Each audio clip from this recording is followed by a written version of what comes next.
शैतान को बुला सकता है और अमर भी बन सकता है, और इसे खुद शैतान लूसीफर ने ही लिखा था। अब इस मूवी की शुरुआत में हम टेल्फर नाम के एक आदमी को देखते हैं जो एक फंदे से लटक कर खुदकुशी कर लेता है। जिसके बाद अब हम मूवी के हीरो कॉर्सो को देखते हैं जो एक बहुत ही प्रसिद्ध बुक डीलर होता है। वो पुरानी ऐतिहासिक किताबों को बहुत ही सस्ते दामों में खरीद कर उसे अपने एक दोस्त के जरिए बहुत ही महंगे दामों में बेचा करता था, और इसी तरह से वो अपना गुजारा कर रहा होता है। जिसके बाद अब एक दिन बैलकम नाम का एक बिजनेसमैन उसे अपने घर बुलाता है और वो यहाँ पर कॉर्सो को एक बहुत ही पुरानी किताब दिखाता है जिसका नाम ninth get the kingdom of shadow होता है। वो कॉर्सो से कहता है कि इस किताब की कुल 3 कॉपीज बची हुई है, लेकिन उसमें से केवल एक ही किताब असली है और बाकी की 2 किताब असली किताब की नकल करके बनाई गई है, जो कि एक स्पेन में है और एक पेरिस में। इसलिए मैं चाहता हूँ कि तुम ये पता लगाओ कि तीनों किताबों में से कौन सी किताब असली है, और अगर मेरी किताब असली नहीं निकलती तब तुम्हें असली किताब को किसी भी तरह से मेरे पास लाना होगा। पर कॉर्सो उस काम को करना तो नहीं चाहता था, लेकिन वो बैल्कन के अच्छे पैसों के ऑफर को मना नहीं कर पाता।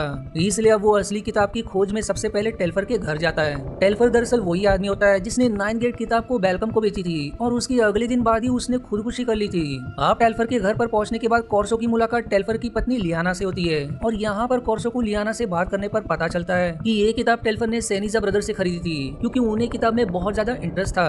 और वहीं